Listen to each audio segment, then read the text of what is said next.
অন্যের প্রথম থেকে কচুরিপানা মনে করেন যে আমার রাগ ওরা মাটি। গত বছর ছিল গত বছর এত ছিল না, কম ছিল। হ্যাঁ, এই বছর মনে করেন যে বেশি। বেশি হয়। কিন্তু বর্ষার টাইমে আপনি ইয়ে করতে পারেননি, অবশ্যই করতে পারেননি। লাল খাল মনে করেন খোলা ছিল না, যায় নাই।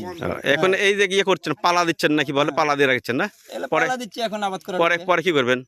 পরে এসে জমিতে মনে করেন যে ভুট্টা, কতগুলো জমিতে ইরি এসে আবাদ হবে। আর এই পালা দই থাকবে হবে?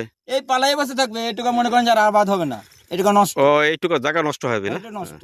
তাতে পার বিঘে আপনি 8 থেকে 10,000 টাকা খরচ হচ্ছে কচুরিপানা। 1 বিঘা জমি সাফ করতে 16টা 18 টাকার কামলা যাচ্ছে। হ্যাঁ, এ কৃষকের মনে করেন যে টাকা উঠবে না। 1 বিঘা 17টা 18টা মানে লাগবে। শ্রমিক শ্রমিক খরচ লাগবে। কত পড়ছে? 500 টাকা করে একটা করে শ্রমিকের মূল্য। তাহলে 15টা যদি হয় তাহলে 5-15 কত হচ্ছে? 75। 7,500 টাকা 8,000 টাকা। বেশি লাগবে।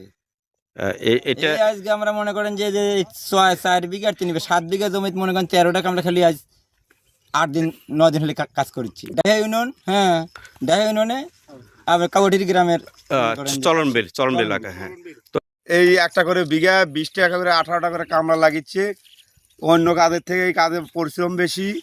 মনে করেন লাল খাল খোলা থাকলে এত ইয়া হলো না, নি সব বন্ধ দেখেই এরকম হয়ে গেছে। আন্ডারে এটি এখন মোটামুটি 13 জন কাটছে। আর কেমন পারিশ্রমিক নিচ্ছেন আপনারা? নিচ্ছেন আমরা 500 টাকা দিন নিচ্ছি, মনে করেন এক দুপুর 500 টাকা। তাতে কি পড়তে হচ্ছে আপনাদের? পড়তা হচ্ছে, মনে করেন এখন পরিশ্রম বেশি হচ্ছে। অন্য কাজের চাইতে এর পরিশ্রম বেশি হ্যাঁ, হচ্ছে না? এটা পরিশ্রম বেশি। কি নাম আপনার? আমার নাম রঞ্জু, বাড়ি কোথায়? গারাবাড়ি। ঠিক আছে, ধন্যবাদ।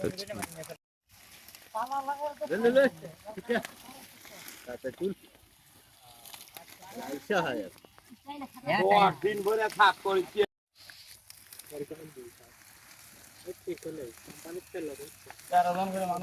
কত কামলা আছে।